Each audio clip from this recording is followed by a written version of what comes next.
Today, first of all, let me welcome you to this fourth webinar of the Commonwealth Tribute to Life sessions.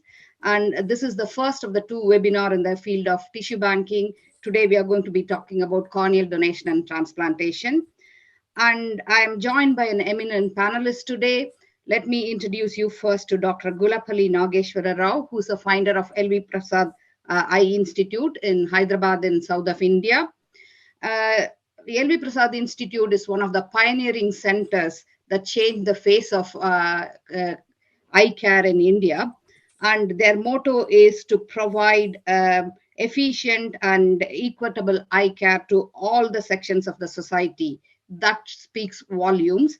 And Dr. Rao himself has been a recipient of many national and international awards. And he's been a recipient of Norman Award from the International Council of Ophthalmology for outstanding global leadership in eye care. The next speaker will be my colleague, Mr. Kyle Bennett, who's Assistant Director in Tissue Donation and Transplantation in NHSBT. Kyle has got vast experience in tissue banking over a couple of decades, and he's been a member of writing group of the EDQM guide on the quality and safety of tissues and cells for human transplantation. And he's been a member of many scientific associations and has been the executive team of the British Association for Tissue Banking. And it is my pleasure to welcome my co-chair, Professor John Armitage, OBE. He's been a head of research and development for ocular tissue in NHSBT, and he's been a former director of Bristol Eye Bank, and he is a founder member of European Association of Eye Banking and a past president of EEBA as well. He's got a vast experience in the field of eye banking, and he is my go-to person for any ocular related queries. So I'm going to hand over first to Prof. John Armitage to say a few words, and then on to Dr. Rao. Thank you. Thank you, Akila. And I think we have some exciting talks coming up today where I'm sure there will be some discussion of some of the challenges that the pandemic has visited on all of us. I'd first of all like to say to Dr. Rao, it's a pleasure to see you again. I had the privilege of visiting the L.V. Prasad Eye Institute when the ARVO Asia meeting was there in 2009. And we also had links with the eye bank at the L.V. Prasad. Usha Gopinathan visited us twice in Bristol, I believe, to see whether there was any potential for developing organ culture storage of corneas. So we do have some links. And of course, I've known and worked with Kyle Bennett for probably longer than we wish to remember now. And just to say that the eye bank in Bristol, I started working on the eye bank in Bristol and setting it up in 1984. And in 2015, the two eye banks in Bristol and Manchester moved fully into NHSBT. And I think that ensured their sustainability and their longevity. And I think we're all grateful for that. So I think without further ado, I'd like to invite Dr. Rao to take the floor, please. Thank you, John. Dr. Chandrasekhar. Let me straight away go into my screen, share the screen.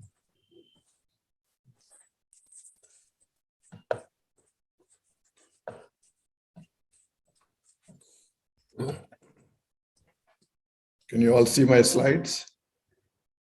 Yes, I can see the slides, yes. Okay. Oh, sorry, before you start, could I just remind people participating, if we will take questions after both of the talks, and if you see at the bottom of your screen, there should be a Q&A link for you to tap into to type any questions that you have. Sorry, Dr. Rao, could you continue, please? Okay. Hello, everybody. It's a pleasure to participate in this symposium and speak about our experience in the area of corneal donation and transplantation. As per Dr. Gardner's instructions, I'm going to confine my remarks to essentially the journey of the L.V. Prasad Eye Institute.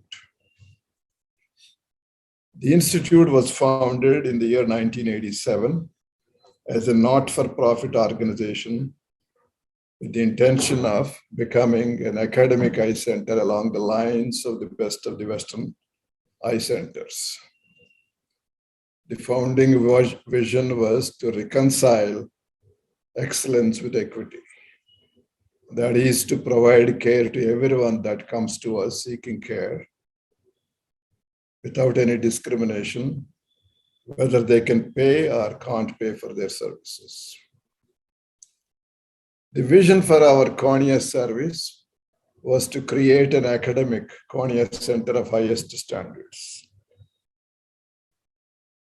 Right at the beginning, when I went back to India as a cornea specialist, there was a lot of discouragement because people were telling me these myths that nobody in India donates eyes and corneal transplants don't work in Indian eyes. So many people suggested to me that I should forget about corneal transplantation and concentrate on just cataract surgery. So that was the prevalent attitude in the year 1987. But anyway, we kept going and started the cornea service.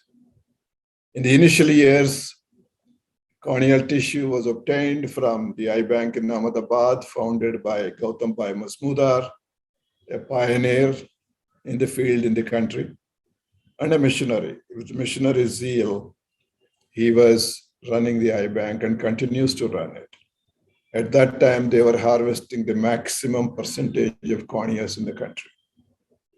We were also occasionally receiving tissues from the US eye banks whenever they had a surplus on a pro bono basis.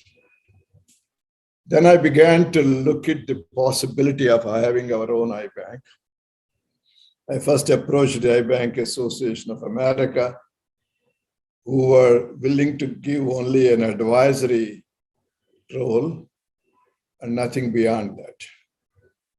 In a discussion with my good friend, Dr. Virendra Nirankari, who was a professor of ophthalmology and corneal surgeon at the University of Maryland in Baltimore, he told me that the Tissue Banks International there could perhaps be of help. And then he discussed that with the president then of the TBI, Mr. Frederick Griffith, and then connected me to Frederick. Until then, Frederick was of the opinion going to India to do any eye banking would be a futile exercise because just would not work. But anyhow, we could convince him, and then he agreed, and thus the eye bank at the L.V. Prasad Eye Institute began. The concept was developed by our group. The blueprint of the entire eye bank was provided by the TBI, and the initial funding came from a local family to start the eye bank.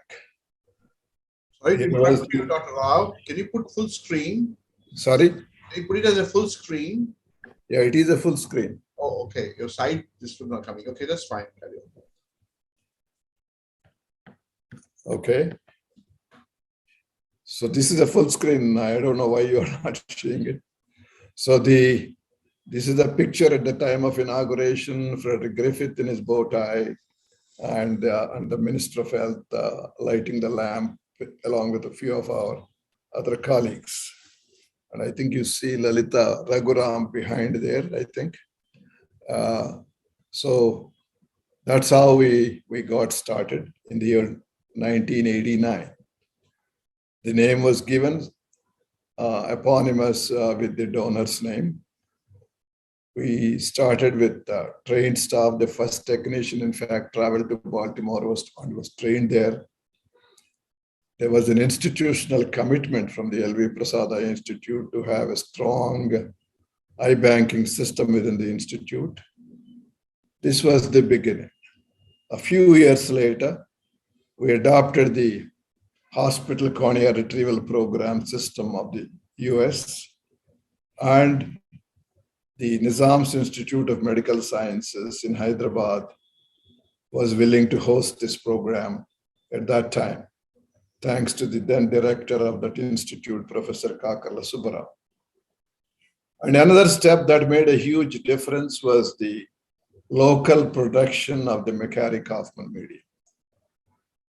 So as a result of this initiative, the eye bank was able to harvest very large percentage of transplantation grade corneas.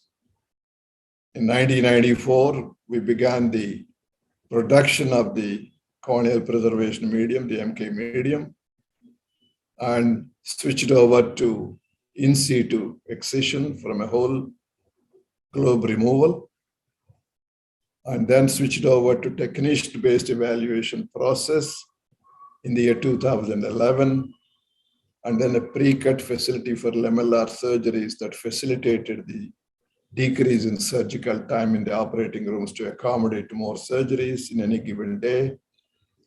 And in 2015, we have expanded our hospital cornea-based program outside of Hyderabad to multiple other major hospitals in the combined state of Andhra Pradesh at that time, a concept that was initially suggested by our manager Hariharan and chief technician Srinivas. LV Prasad Eye Institute provides eye care services through this pyramidal model of care delivery, from community-based eye care in the remote rural and tribal areas at the bottom of the pyramid using volunteers, to providing advanced care, tertiary care at the very top through our Center of Excellence and tertiary centers. And our network is predominantly in 3 states in the southeastern part of India, and it now has 245 locations. And our eye banking network at this point in time, starting in Hyderabad in 1989, today we have 4 major eye banks in Orissa, Andhra Pradesh, and Telangana. And these are linked to several eye donation centers and major hospitals for HCRP. If you look at the trends in the recent past, for example, we are now, for the past 5 years or so, touching nearly 10,000 corneas harvested each year. And over 6,000 to 7,000 of these corneas are being used for transplantation. Of these, about 45% are used by the surgeons in the LV Prasad Eye Institute, and the rest, nearly 55%, are distributed to surgeons across the country. We have now become the biggest eye bank in Asia for the past decade or so, and we are also the biggest corneal transplantation center in the world as a single center in Hyderabad. So this has become possible by adopting all the steps that I have already alluded to. And also over the years, the share of utilization from the harvested cornea steadily increased. Now it's up to 75 to 80%. So if you look at the entire harvesting growth, 3 sources, but the most predominant of all these 3 is through the hospital cornea retrieval program, which has been the pivotal for our continued growth. So when you come to corneal transplantation, these are the recent numbers. For the past 10 years, the states of Telangana and Andhra Pradesh were the only states in India with no waiting list for corneal transplantation. That's because of all these efforts made through this eye banking system that was created since 1989. And all types of corneal transplantations procedures are performed by our group. And while penetrating keratoplasty continues to be the most commonly performed procedure, we have a very large percentage of various types of lamellar corneal procedures also performed in our institution. And if you look at this, you can see the trend. Even during the year of the pandemic, in the year 2020, we could harvest over 4,000 corneas. And during that year, actually, we supplied nearly 40% of the country's needs for corneal transplantation. So the growth has been really steady. If you look at the performance within the institute, we have performed over 25,000 corneal transplant procedures till date in the past 35 years. And then patients coming to us from 52 different nationalities were served. We had a 41% graft failure rate. This high rate is mainly because of the kind of problems that we deal with. Active infections, vascularized corneas, graft failures, failed grafts, and then poor follow-up care for those people who come to us for corneal transplantation from long distances where they don't get access to good quality follow-up care. All these factors contributed to this higher graft failure rate. However, if you look at the comparison of a similar category of diseases, the excellent prognostic category like keratoconus, the success rate is in excess of 95%. So very comparable to what is prevalent in other parts of the world. In the recent past, we have begun to take as much tertiary care as possible to closer to the doorstep of the people who need the care most, that is the rural areas. Among our 22 secondary centers, in 5 of the centers, we have begun to perform corneal transplantation procedures. A procedure not performed even in more than 90% of our medical schools. But yet, we have been able to take this to rural areas where the problem is most. That has been made possible by this system, where the corneal tissue is obtained from our central eye bank. And all these secondary centers are very well equipped with optimal infrastructure. We send one of our cornea faculty to travel to these centers on a rotational basis every month or so, and they perform the surgery. The follow-up care is provided by the comprehensive ophthalmologist based at the secondary center who had all the training for the care of the corneal transplant. And should there be any problem, they could always, through the teleophthalmology link that we have between our centers, consult our cornea faculty member with the tertiary center and get the appropriate support. So because of that system, we could actually take this care to the rural areas, to our secondary centers. We have also significantly invested in our human resources. We started with 3 faculty in 1987 doing the cornea work, and we are now a group of 20 on the cornea faculty. And our cornea fellows, we started in 1989 with 1, and now we also have 20 cornea fellows at any given point. About 20 to 25% of the fellows come from international destinations. One thing that we do with our faculty is the development.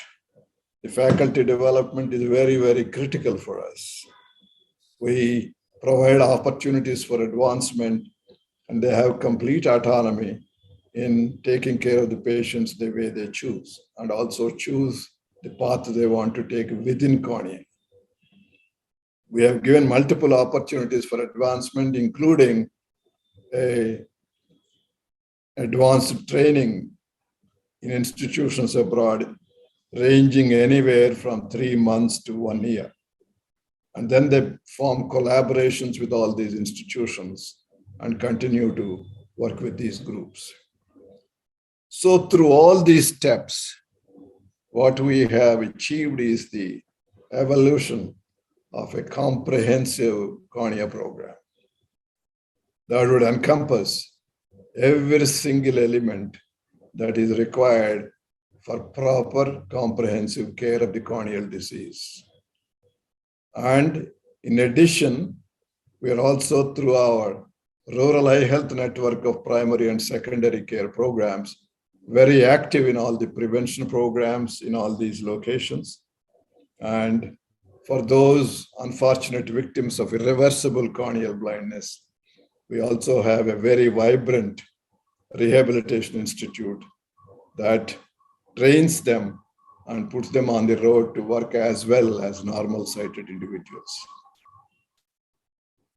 We are also very keen to do our very best and contribute to the national goal of 100,000 corneal transplants a year to deal with the problem of corneal blindness in India, because India has the largest magnitude of this problem in the world. And we have a comprehensive cornea education programs covering multiple aspects and multiple cadres of the human resources. The balance between magnitude and capacity is uneven, and the capacity is not able to cope up now because of the suboptimal number of cornea specialists due to lack of education opportunities. And similarly, the practicing ophthalmologists and ophthalmologists in training don't have opportunities to get good exposure to the care of corneal transplants. So our vision is to empower as many residency training programs as possible through distance training programs that we are engaged in, and more actively in the last 2 years during COVID. Our digital education program has grown significantly and is able to reach a number of residency training programs across the country. That plus all tertiary care hospitals, we would like to see at least each equipped with at least 1 to 2 cornea specialists to deal with the corneal transplantation issues. Our fellowship is a 2-tier fellowship, one longer term to make full-time cornea specialists. The second is to enhance the competencies of those who are already involved in this practice and help them to come up to speed. Nearly more than 50% of all trained corneal specialists in India are our alumni, and our alumni are also spread all across the world through all the continents of the world. So it is said that when you educate a person, you can change a life. When you educate many, you can change the world. That's what we have been following. In the area of eye banking, looking into the future, we are now involved in capacity building in other parts of India. We helped in development of eye banks in the All India Institute of Medical Sciences in Rishikesh, the government regional hospital in Guwahati in Assam, and we are now about to inaugurate the 3rd eye bank at the Banaras Hindu University Hospital in Varanasi. And this program is going to continue in future to expand into other parts of the country. We're also working with several other countries. In the recent past, worked in capacity building in Myanmar, Cambodia, and Kenya, and Mexico. And we're also beginning to address problems in other countries. These are the 10 functional components of the L.V. Prasad Eye Institute today. And in eye banking, each one of these elements are relevant. We are in clinical care, we are in vision rehabilitation, we are in education, capacity building, research, rural and community health. We are also developing products through technology innovation. We are very actively engaged in advocacy, policy, and planning at both national and global levels in the area of eye banking and corneal blindness. In future, we also want to play a significant role in basic cornea education for ophthalmology residents across the country and other developing countries, and also help in capacity building of other cornea centers and training the faculty. And with closer to home, within our 3 states where we are based, we would like to become a 10,000 cornea transplant cluster annually. And we are also now on the verge of making an integrated cell, tissue, and eye bank, including our work related to eye banking for many years, and our work related to stem cell research and stem cell transplantation over the past 15 years, and the new areas that offer a lot of potential and future, including gene editing for some of the diseases, etc. So all this will be under the umbrella of the Shantilal Shangvi Cornea Institute, an institute that was launched about 7 years ago, but more recently is named after this philanthropist, Mr. Shantilal Shangvi, whose family has helped us to make it possible even today. Atul Gawande in his book Better said, success in medicine has 3 core requirements: diligence, to do right, and ingenuity. Nowhere are these more applicable than in the area of eye donation and corneal transplantation. Thank you so much. Thank you, Dr. Rao, for an excellent overview of starting from scratch and building up to something that is quite remarkable. I think in Europe we are always, we don't often understand the sheer numbers of patients that you have to deal with. And of course that reflects in your activities on the donation and eye banking side, and it's truly impressive. As I said, we will be taking questions after both of the talks, so I'd like to ask Kyle Bennett now to give his presentation, please. Kyle. Can somebody, okay. Sorry. Wow, stop sharing.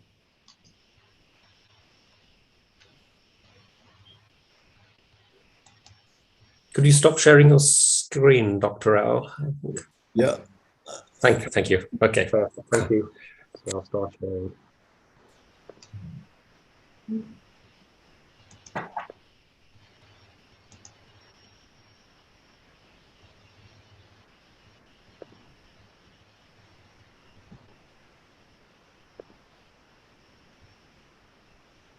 Is that projected? Yeah, that's fine, Kyle. Thank you. That's great. Thank you very much. So good morning or good afternoon, everybody. Thank you for giving me the opportunity to present to you today. So today I'll be talking to you in relation to NHSBT tissue and eye services and in our eye bank. So Tissue and Eye Services is the major UK provider of human tissue transplants within the UK. Our role is to consent, retrieve, process, store and supply human tissue grafts for surgery within the National Health Service and independent hospitals. We bank and supply tissue grafts from around 3,000 deceased donors per year and respond to over 20,000 donor referrals. The main Tissue and Eye Services site is in Liverpool within the UK, which houses the National Referral Centre, the dedicated donation facility, a comprehensive processing suite, customer care. We also have donation teams based throughout the UK in London, Bristol and Barnsley who retrieve tissue for us. The 2 Tissue and Eye Services eye banks are located in Liverpool and Bristol, providing over 4,500 corneas per year for use in ophthalmic surgery. The strategic vision and goals of Tissue and Eye Services are to be recognised by the NHS as the preferred provider of high quality, cost-effective tissue allografts for clinical use in England, Wales and Northern Ireland. Behind our vision, we have 5 main goals. Firstly, to provide high quality care for donors, patients and families. To reinforce Tissue and Eye Services as the preferred provider for tissue allografts in England, Wales and Northern Ireland. To implement systems to support our core business processes. To deliver a financial surplus that can be reinvested into further product development and to lower our prices for customers. And the final goal is to pursue a focused, high potential product development strategy looking for the next generation of tissue grafts. So consent for tissue and eye donation within the UK. We have a variety of referral systems for how donors or potential donors are referred into Tissue and Eye Services. The first is our specialist family approach. Specialist family approach is whereby we work with main hospitals throughout the UK who have a high death rate, and we have agreement at an executive level within the hospital that we will be notified of every death within that base. Every single time a patient passes away, we are referred that potential donor for consideration for tissue or eye donation. Our traditional approach is when people who are based within a hospital environment who are pro-tissue donation will actually speak to a recently bereaved family and offer them the option of tissue donation ahead of making referral into us. The third approach for referrals for us is made by our nurses for organ donation. So within the UK, we have a very comprehensive organ donation programme, and the nurses who take consent for organ donation can also take consent for tissue. Within the UK, all of our consent is taken over the phone and is recorded in back of servers. The final bullet point on the slide in relation to consent is with regards to COVID-19. So what we have seen as we're coming out of COVID-19 is the referral pathways within the UK have changed, and we have not yet recovered to pre-COVID levels for tissue donation. We are currently working on this and looking at strengthening and implementing new referral systems and referral pathways. The structure within Tissue and Eye Services for generating donors and referrals, we have hospital development nurse practitioners who are based throughout the UK who look at setting up new referral systems and practices and referring donors into our main centre in Liverpool. Once a potential donor is referred into our main centre, the National Referral Centre is a team of nurses who then take consent for tissue donation over the phone. Following consent, we have a team of clinical nurses who actually follow up with donors and GPs and doctors, get a copy of post-mortem report, and follow up with all post-donation information before to assure ourselves that the tissue donor is suitable. Retrieval in the UK is carried out by scientific staff. Currently within Tissue and Eye Services, we have about 500 multi-tissue donations per year and 3,000 eye donations per year.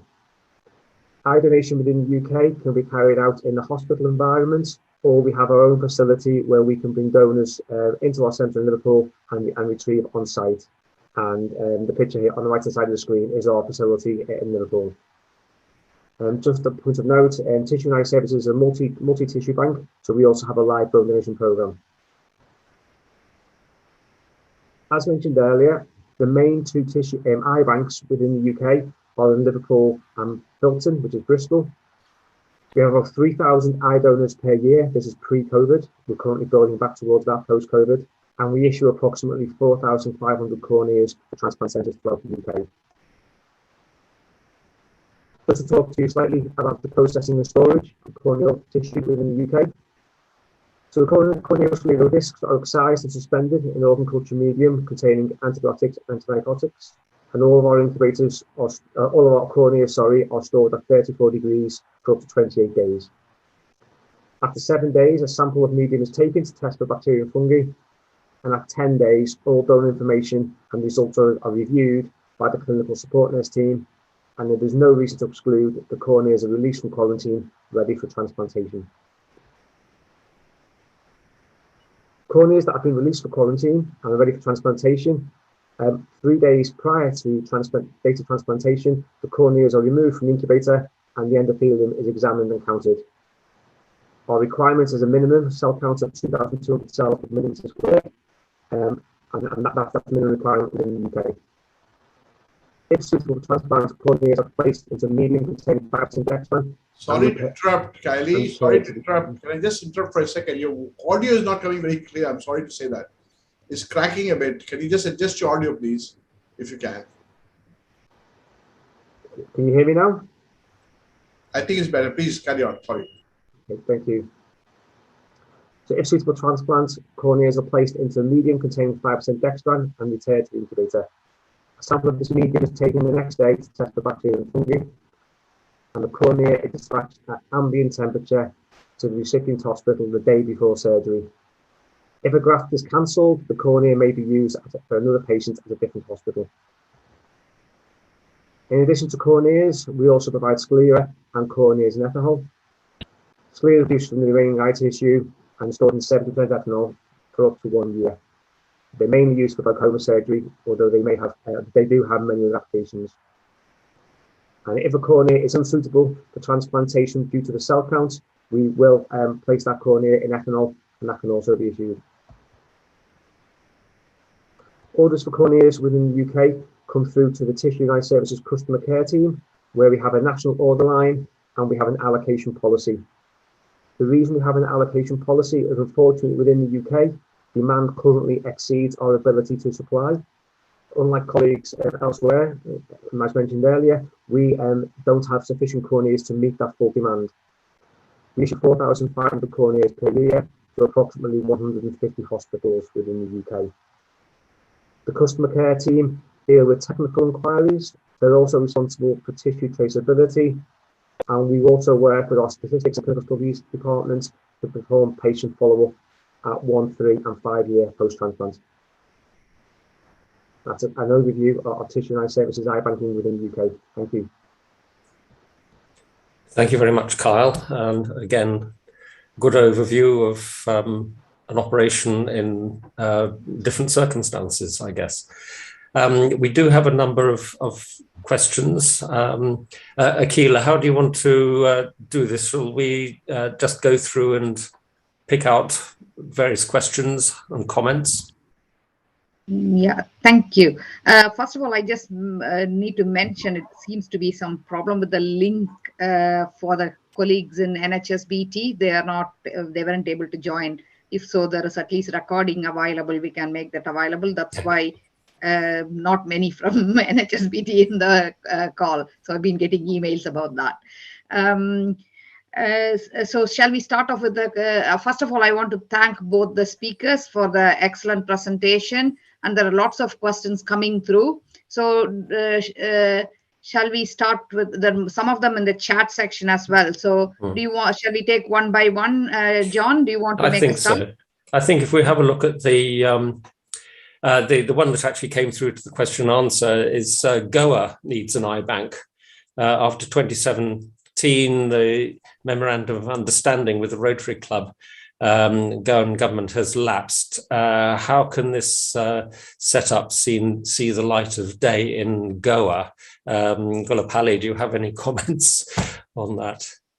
Well, we'll be happy to discuss that with the concerned people and see what can be done.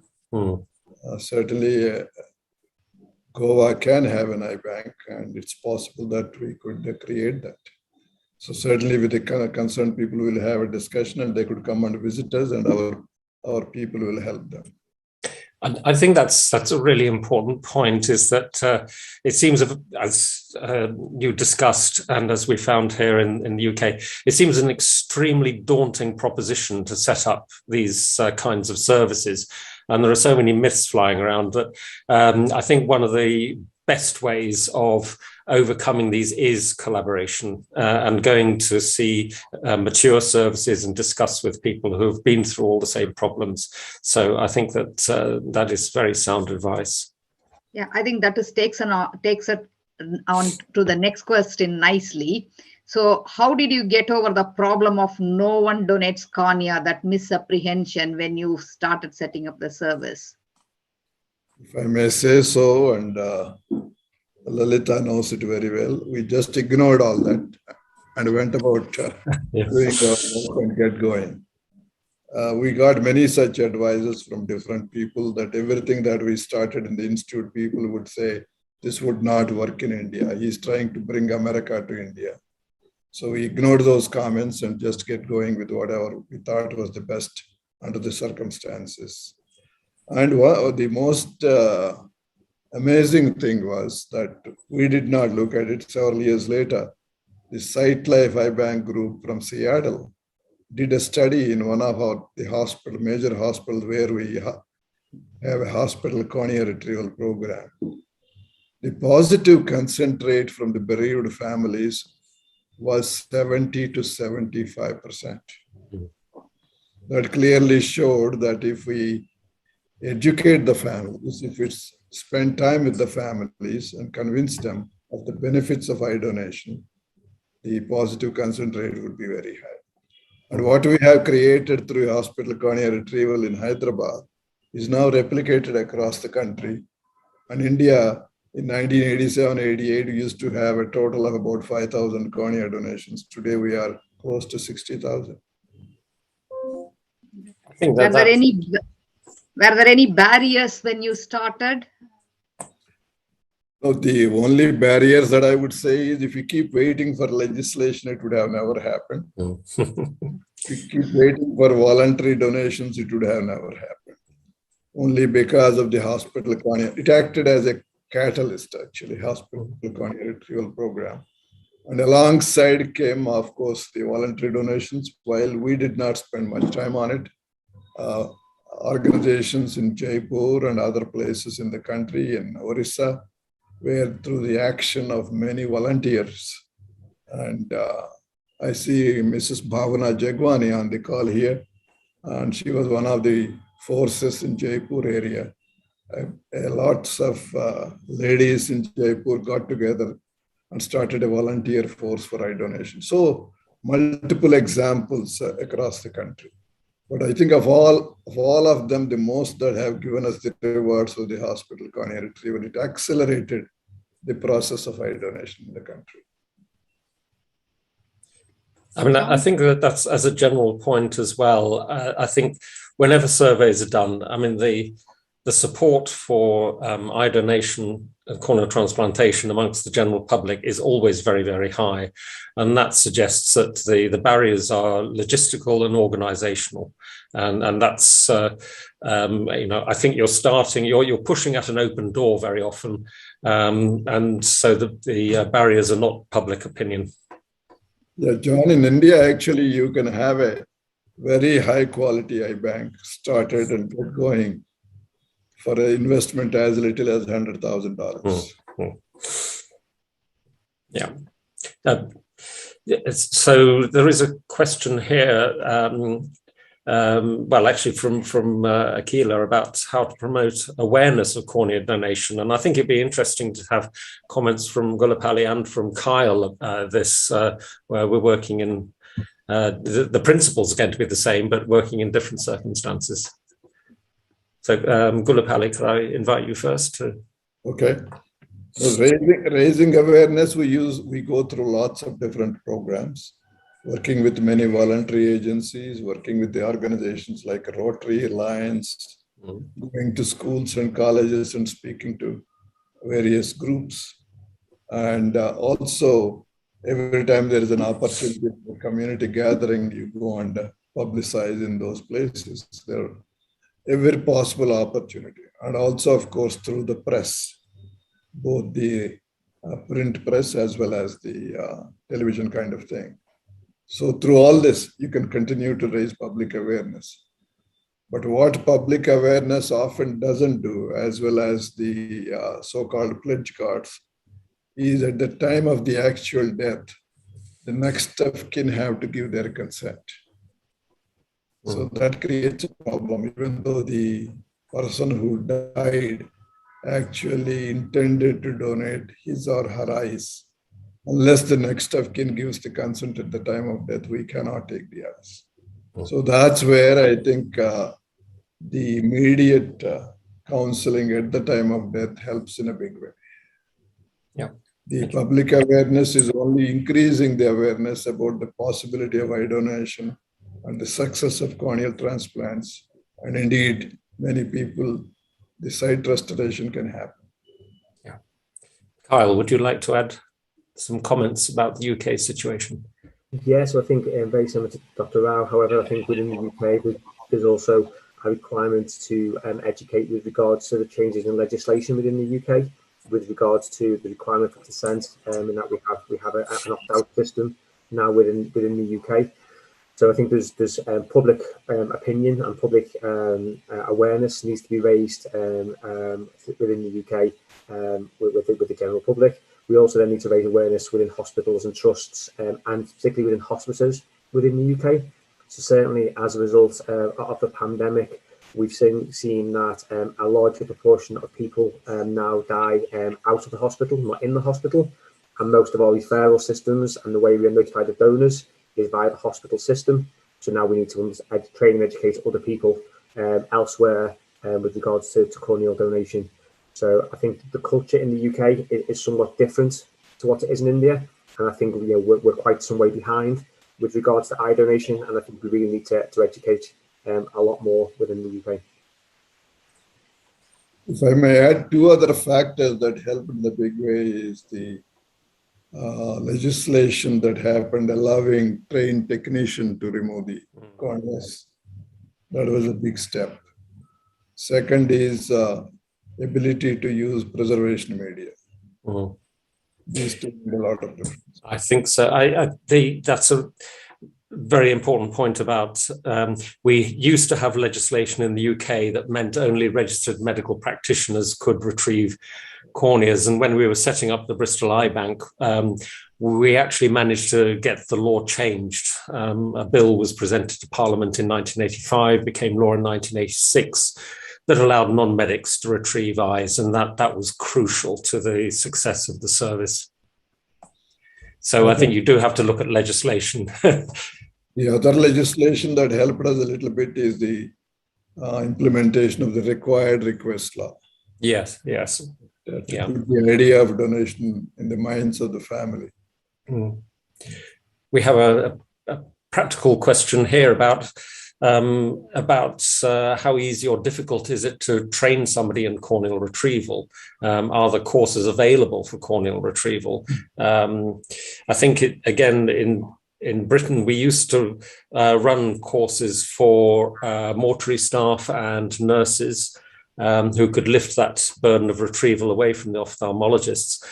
Within tissue and eye services, as Kyle, I'm sure, could explain, they have the tissue retrieval teams. Perhaps you could say a little bit about that, Kyle. Yeah, so I think within the UK, we used to have a training pathway for external people to retrieve corneas on behalf of tissue and eye services and send them in. Where we struggled with that system was maintaining competency. So how many eye retrievals do you need to perform per year to actually demonstrate that you're still competent in that activity? So we chose to reduce that external training to centres where we knew there was a high number of donations per year, so people could maintain competency. And in areas of lower donation, then we send retrieval teams out from tissue and eye services to retrieve the tissue. So we have teams based in 4 locations throughout the UK, and we will send our own team members out to retrieve tissue. And that's how probably 80% of our corneas are retrieved, with 20% being retrieved in other areas by people who are trained and deemed competent. But that was the query for us previously, was how many enucleations are required per year to demonstrate competency. Because we had some places where it was one retrieval per year, 2 retrievals per year, and I would suggest that may not be sufficient. So we remove that requirement. Thank you. Gulapalli, is it iBank based training, or how do you approach that? It's an iBank based training. We have been training people from all over the country now and a few other developing countries. The basic requirement for these would be somebody who completed high school, and they can be trained to become full-time iBank technicians. And the course lasts about 3 months. We have courses ongoing all the time, and people can apply and take these courses. Do you take the whole eye, or is it a in situ cornea retrieval? Which method? In situ only right now. Yeah. There's a question which I think is also related to the question from Goa. Dr. Kumar from Manipur is saying that they've initiated work on organ donation, but their single eye bank is not functional, and suggest how to make it work. So perhaps that's another. That's related to larger national plan and the policy. Okay. Look at it. I don't think we need an eye bank for less than a population of 20 million people. Kind of demand that we have. Manipur is a very small state. Yes. It's the entire group of 7 states in the northeastern part of India together can have one large eye bank, like we have now one in Guwahati. And Guwahati can then develop sub-centers, what we call eye donation centers. And then that cluster can meet the requirement of the entire northeastern region of the country. I think that again is an interesting point. I mean, when we were setting up the Bristol Eye Bank, I mean, in the United States they had about 105 eye banks, and I think they have been reducing their numbers and over the years. But I think for the UK, generally, 2 eye banks are quite capable of covering a population of over 65 million people. So, and I think you have to look at the expense of these sorts of resources, and you do have to take into account these financial questions and the training and the expertise as well. It's good to focus, I think. Quite often, the Corneal Transplantation Center and Eye Bank are mistaken, because we need a corneal transplantation center, many more, but we don't need that many eye banks. Every medical school program should have corneal transplantation, but for the entire country of India, according to the plan we have submitted to the government, we don't need more than 25 to 30 eye banks. That's correct. So another interesting question, I think that's probably one of my, eye banks have often refused cornea donation during COVID, especially if the donor is COVID positive and not tested for COVID. Is there any relevance for this? Scientifically, there was no proof, which was shown later in the publications that came out. But I think during that time, every one of us is very apprehensive, and nobody wanted to take any chance, both for the person retrieving the eyes as well as the person receiving the eye later on as a transplant. So keeping that in mind, everybody wanted to play safe. I mean, I was looking at the data from Eye Bank Association of India pre and during the pandemic. I mean, the number of corneal transplants and eye donation, they went down sort of 50%, didn't they? I think it was. I don't know, Kyle, you have the numbers for the UK. Yeah, so very similar. So obviously, we didn't retrieve, we haven't retrieved from COVID positive patients. Our inclusion criteria for the UK was 28 days, and that's now been reduced to 7 days. But donation levels, as I mentioned during the presentation, donation levels during COVID dropped significantly, so probably to less than 50% of pre-COVID donation levels, and we haven't yet recovered. So we are slowly building back, but not quite at pre-COVID levels. But during COVID, we didn't retrieve tissue from COVID positive patients. There was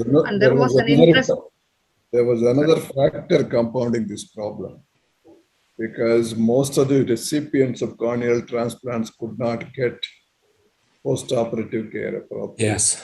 They could not travel.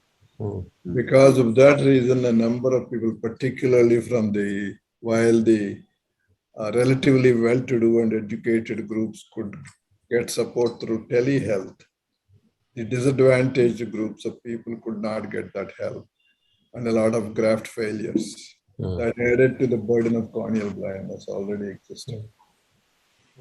There was an interesting presentation in EEBA from NHSBT START's team. They looked at the cornea transplant registry and linked it with the COVID registry by the DH, and found out how many transplant recipients had sort of COVID post-transplant after certain days, and looked at the donor and see there were any risk factors. But the bottom line is they showed that there were no transmission of COVID through cornea transplantation, as you would expect, giving further. And moreover, corneas are stored in chlorhexidine, which I understand is an inactivating factor for COVID as well. So the risk as such is very small. As you say, it was the uncertainty and going into the world of unknown that triggered a lot of anxiety, and there are lots of logistical factors, as you mentioned, in terms of not being able to schedule a transplant. I think at the beginning of the pandemic, Kyle would be able to say this, we had to discard a lot of cornea that had been donated in the past because the surgeries were getting cancelled. So our R&D department went through a process of cryopreserving these corneas to using them for training purposes, so that donation is not wasted or discarded. So there are other ways of utilization.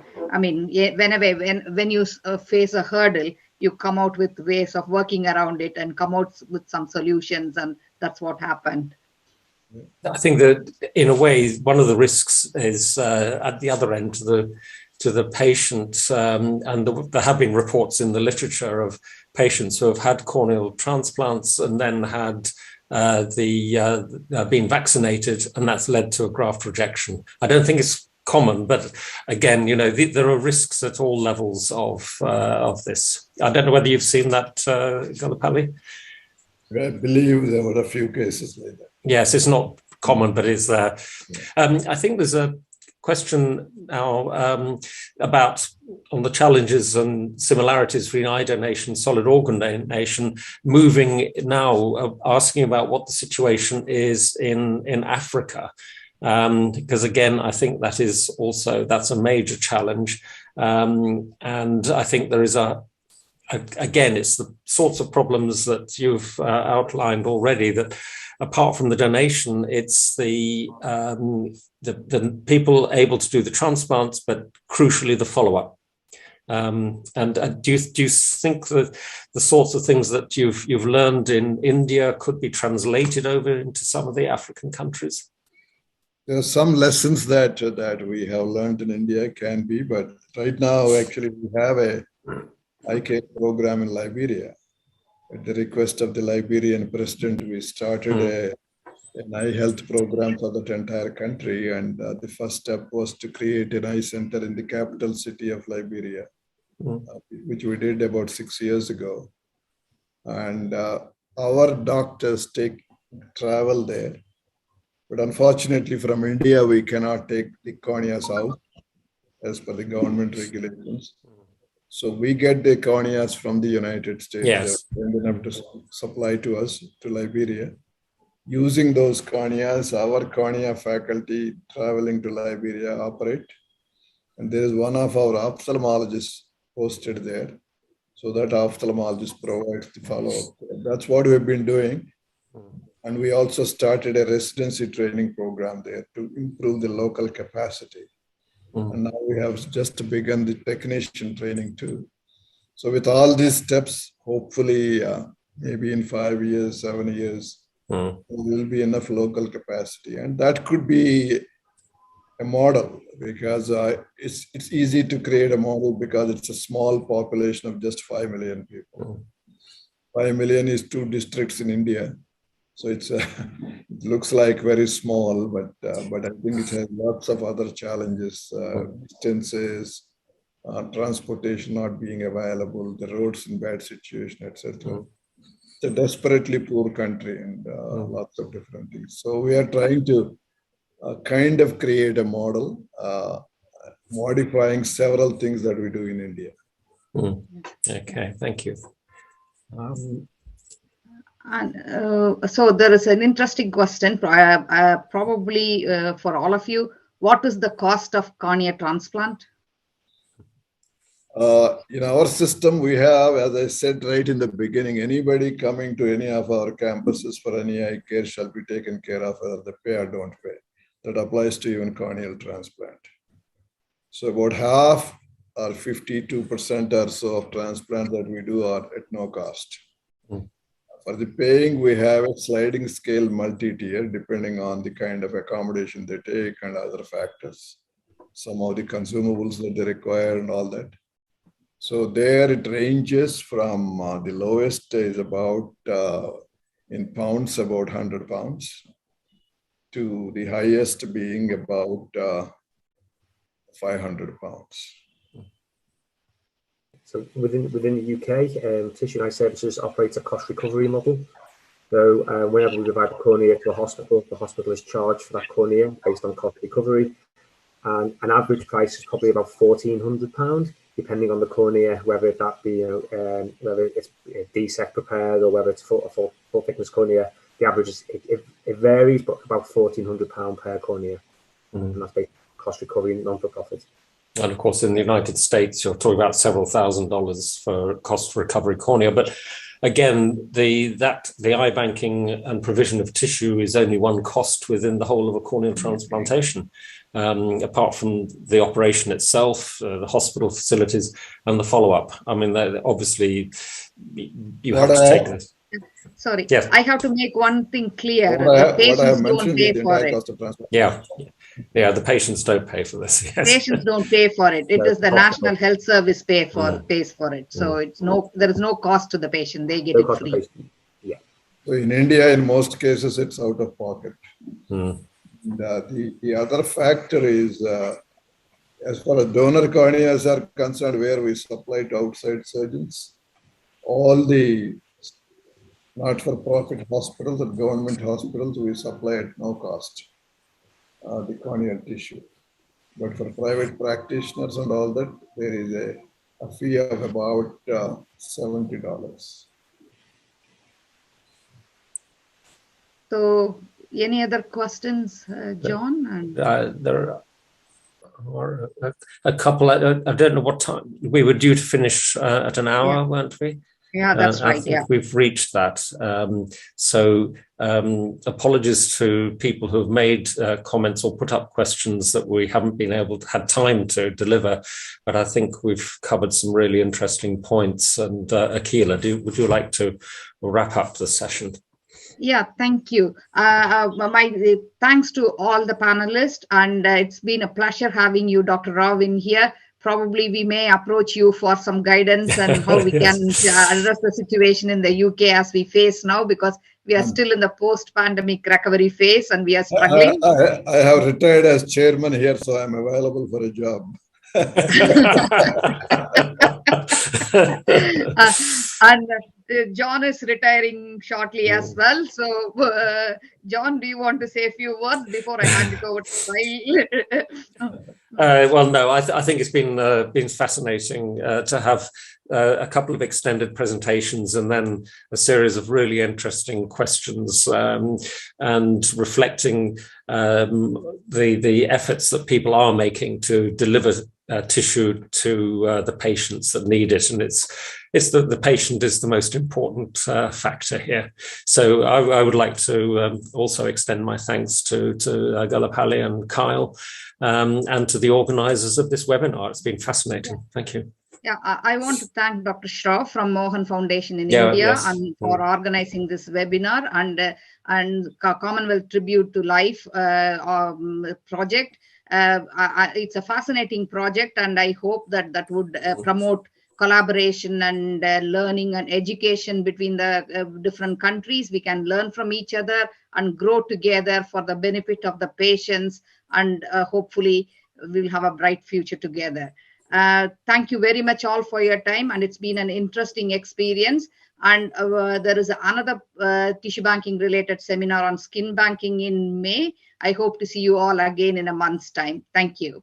And a final word from the Commonwealth Tribute to Life Board. This has been absolutely fascinating, but more of these and done in the same way as you have done will be very helpful to many others who would be able to get inspiration, and they'll be able to put this into practice. So thank you very much from Tribute to Life Board. Thank you, Satya. And one last word, we have another webinar coming up on Wednesday, same time, on liver transplants. So do attend. Thank you very much. Thank you.